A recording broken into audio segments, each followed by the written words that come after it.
Man, there's nothing that gets me happier than just watching all this crumble down. I'm glad to see some of these people that have been so greedy and destructive to everybody on this freaking planet that they are getting investigated. They are getting sued. Companies are dropping out of partnerships. Just look at this number. I think this is hilarious that AI is giving us this overview from Gemini. Investment totals of AI in general. All that investment has added up to like $2.5 trillion in projected investment in 2026. Dude. Where's all that money coming from? If you guys have noticed, Jensen Huang, the CEO of NVIDIA, has been going on quite a few podcasts. He is the steward we need. It seems like there's an emphasis on there's no bubble and nothing to worry about. I'm sensing a little bit of cope here. 17% popularity of AI in the United States. I mean, we see what happened to nuclear. There's a lot of debate whether or not we're seeing ROI. Are the revenues going to show up? Are the revenues going to scale like intelligence? AI is very diverse. People pay for information, but people mostly pay for work. Don't forget who made you, NVIDIA. So I'm a big gaming fan. Thank you to NVIDIA for many years of incredible graphics. By the way, it is GeForce is our still to this day, our number one marketing strategy. And one of the most prolific companies has been kind of the foundation and the spark that has got this whole AI thing moving in some sort of direction is OpenAI. And you know, all the financial goofiness that's been going on. Companies like AMD, who used to be mostly about gaming, they just don't care about gamers anymore because now they just have events that are called Advancing AI. And this just happens constantly. It's just AMD does this, NVIDIA does this, Intel does this. We're in a point where all this investment and stuff, like there's no way that this hasn't affected our hardware. Sony, for example, is making, I guess I would probably call this an excuse to raise the prices of consoles. Now we're seeing the PS5 disc version was $550 and now is $650. That is an 18% increase in price. And the PS5 Pro has also increased, making it a $900 console. And if you were to buy it with a disc drive, I think that is the first console that is officially being listed of damn near $1,000. I kind of think PlayStation is also gearing up to raise prices in preparation for GTA 6 probably launching this year, but I guess we'll see what happens there. And they're just using this hardware shortage situation as an excuse to raise prices. Now, obviously, that makes me fear for the future PlayStation prices. Obviously, I'm PC gaming, but there's rumors that these prices are gonna be freaking insane. Like a base PS6 could be like $700 to $1,000. I mean, these are rumors and what people are theorizing, but still, that reality would not really surprise me. And RAM has been getting so freaking crazy that you can literally buy the RAM. They'll offer you a whole ass CPU with it, like a high-end Intel like Core 9 Ultra CPU. They give you the CPU for free. What? And I always like to check this kit of RAM as just kind of like a reference point of where we're at. You know, Newegg is actually listing this kit of RAM for $100 off with a promo code. Here's that price, and things have steadily been decreasing, especially recently. And that could possibly be because of one of these advancements that Google has made with TurboQuant, which basically makes these AI models use less memory. In my opinion, I don't think this is that relevant, but we'll talk about that. And dude, what just gets me going is there's so many people that have been trying to capitalize on these rising RAM prices because it's basically an investment at this point. You know, we saw Micron completely lose the consumer business or back out of it with their crucial hardware brand because they're like, hey, we're just gonna focus all on data centers and stuff. And now we're seeing some people that were like memory scalping in China. Now they're having to just dump the memory because they can't sell it at prices where they would make money on it. Eventually, they all gotta pay. Somebody ends up holding the bag. And right now, the person holding the bag might be OpenAI. Obviously, OpenAI raises all kinds of money. You know, all these companies and stuff are clamoring to make partnerships with OpenAI. It's crazy if you check just the Wikipedia page, how many companies have partnered with them. And one of these big projects that OpenAI has been wanting to do is the Stargate project. Is this AI generated? I don't really get what the hell that art is supposed to be, but the Stargate project to invest $500 billion over the next 4 years. Now, is that going to be possible? I don't freaking know anymore. OpenAI went out to all these companies out there like SK Hynix and Samsung and stuff to acquire 40% of the global DRAM output. This is the thing that drove memory prices through the freaking roof, because especially when other AI companies see this, we have to do that now. And we saw a bunch of companies like Apple went in and just made deals with Samsung to try to secure long-term contracts, even though they're securing these contracts at a higher price than they really want to. Just sent the entire DRAM market into panic. But now what we're seeing is these deals to buy 40% of the DRAM output don't even really exist. Those weren't signed in that OpenAI had to fulfill those contracts. These were just letters of intent. I'm gonna show it from this guy on Twitter because he puts it really well, but you can look up the articles and stuff if you really want to look more into it. But basically, those deals that OpenAI made to buy all the RAM and ruin our freaking PC building dreams, those were just letters of intent. They were not binding purchase orders. No RAM actually changed hands, but the market treated them as real.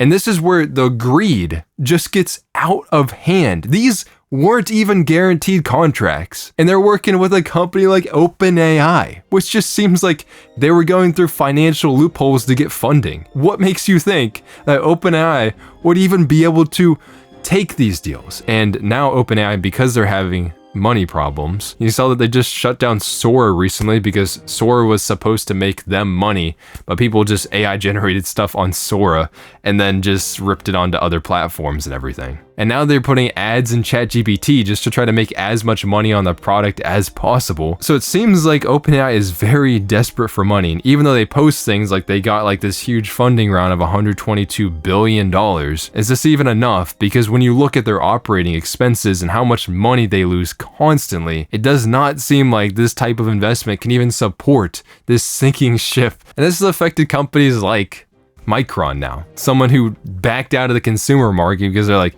we're gonna all in on these data centers because this is an infinite money glitch or something. Micron's stock price took a huge dive. When this news came out that these were just letters of intent, yeah, their stock price dropped by 30%. And since then it has recovered up to about only 9% loss. Seriously, when I say that things are going really bad for OpenAI, it's going really freaking bad. If you guys remember this was back in 2024 of June. Apple and OpenAI announced a partnership to integrate ChatGPT into Apple experiences. It was when ChatGPT came to Apple Intelligence, which still isn't really out, but they had it where like it could edit your stuff or look stuff up for you. I don't freaking use it.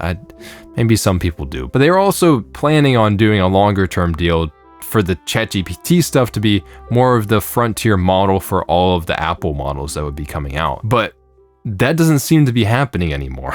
Google made a deal with Apple, maybe because Apple doesn't even trust the stability of OpenAI or thinks that just Gemini is a lot better model. I don't know how much I really like this, but just to say that like Apple chose Gemini over ChatGPT. So OpenAI has been bleeding funds at this point. There's another Twitter post, but it says the expected burn is $68 million a day in 2026, $156 million a day in 2027, and $200 million a day in 2028. I can't even imagine how much money that is. I mean, a week will be $1.4 billion if these projections would be correct. Now, one of the big things that OpenAI has is they're a private company right now. So like they'll make a ton of money if they just go into public investment and they got put on the stock market and stuff. And that would mean that they would have to IPO the company. This is some of the predictions that OpenAI might end up going public. This is projected to maybe be in about May 2027. There's a good chance they don't go public at all anyways. And if they do, then there's a chance that OpenAI could be valued at over $1 trillion. But all of this really does ride on, do people want to genuinely invest into OpenAI? Because will, by that point in time, all of the OpenAI hype train be completely just null and void. Like, who cares about the company anymore? It's just a freaking mess. Or the products and stuff, especially at that point, since of how much this technology is moving, do people really care about the OpenAI products anymore? Like, so they might not get that much investment, to be honest. It might surprise you. A lot of OpenAI is actually listed as a non-profit company. So they'd only be able to like publicly trade part of the company that would be profited, because if you try to IPO a non-profit company, it just doesn't work because you can't distribute shares to the public. You can't do that for profit reasons and investing and trading and stuff. And this has brought up a major lawsuit. If you guys didn't know, OpenAI was started in part by Elon Musk, and it was originally supposed to be a nonprofit, more like open source to democratize the technology of AI to everybody. And he goes, it's an AI company, and it's a nonprofit. We could really use one of these supercomputers. I boxed one up. I drove it up to San Francisco, and I delivered it to Elon in 2016. That place turned out to have been OpenAI. 2016. It's not really nonprofit anymore, though, is it? They're not nonprofit anymore. And that's why it was called OpenAI in the first place. He donated $38 million based on the promises that the entity would remain a nonprofit. Musk is also asking the court to make OpenAI revert to operating as an actual nonprofit, according to the filing. The argument is from Elon, it doesn't really behave like a nonprofit company. I wouldn't really be surprised if Elon wins this case. I don't know all of the intricacies of it, but it's definitely not a good look. There's a lot of things piling up into OpenAI right now, and it's probably because all of the goofy financial engineering that's been happening. Probably the accountants just asked ChatGPT what to do in this situation, and that's how it's working out. And speaking of legal problems with OpenAI, I'm Attorney General James Uthmeyer. Today we are launching an investigation into OpenAI. AI is built on its ability to gather data, and there are concerns about whether OpenAI's data and AI technologies that could be used against America are falling into the hands of America's enemies. Now, if you did notice on some of these graphs that I showed you with the IPOs and these companies going public, there's also Anthropic on here, the maker of Claude. We've seen like XAI and stuff from Elon Musk, and that company is draining a ton of money as well. Anthropic genuinely has a lot of stuff going for them. They seem like they're the strongest model out there. They make a lot of money. So obviously they're very valuable, and they've been working more with businesses and capitalizing on that. But obviously there's that whole situation with the Department of War did not get the deal with them, and the Department of War then declared them a national security risk, and then they made the supply chain for Anthropic completely cut down. So even Anthropic is having some issues too. Anthropic is definitely on the bleeding edge of a lot of this stuff. And Google with their stuff too is producing now TPUs, tensor processing units, instead of using GPUs. And that puts companies like Nvidia at risk because Google is now making processors and is genuinely using them and training their models on them. So they don't need Nvidia. They can be completely independent of Nvidia. I think the big thing that people have been all giddy about is that RAM prices might be coming down because of Google's whole turbo quant thing. Basically what this does is it compresses the model needs to be able to run on these giant data centers and stuff. And the results that Google has seen is pretty freaking nuts, actually. And I don't think they have any degradation, they don't run worse or produce worse results, even though they're way more compressed, which could be cool for the future of things. Maybe we can run these models locally and not have them in the cloud in giant damn data centers, and maybe these could genuinely be useful for us, but we would need the RAM though. They can't have the RAM anymore. We want the RAM back. Give us the RAM back. So a lot of people have been saying is because this can compress the models that they don't need as much RAM, and that means the RAM could come back to us. And I've even seen articles that are okay, so the RAM is going to get cheaper, and the reason why RAM has gone down a little bit in price is because of this turbo quant thing. But to be honest, I think it went up, and then nobody was buying it when it got stupid expensive. I think it's just doing a little bit of a correction, and maybe it's gonna probably maintain around that price, because now that they can run the models smaller, that means they're gonna do one of two things. They're gonna run more models, so they're gonna fill up all that RAM capacity anyways, and they're still gonna buy all the RAM. That doesn't really matter. Or the other thing that they might do is just run even technically bigger models that they wouldn't have been able to run to before, but now because they're more compressed, they'll be able to run them on their system. So they're just still gonna always use the memory capacity that they buy up.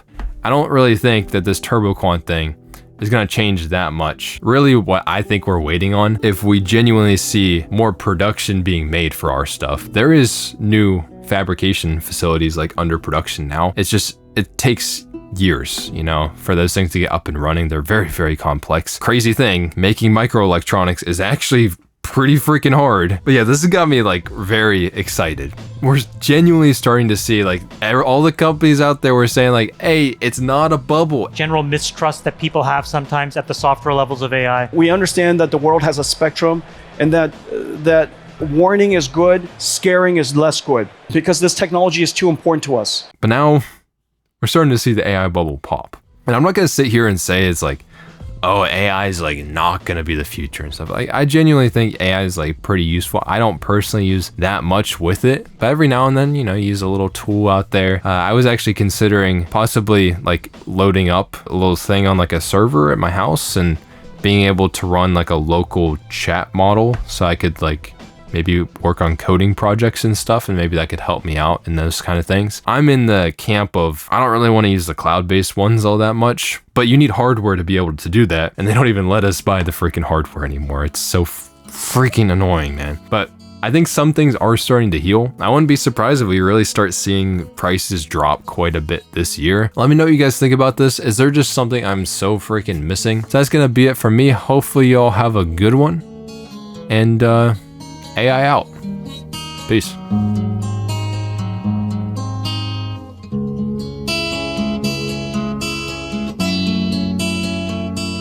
I don't love AI slop myself.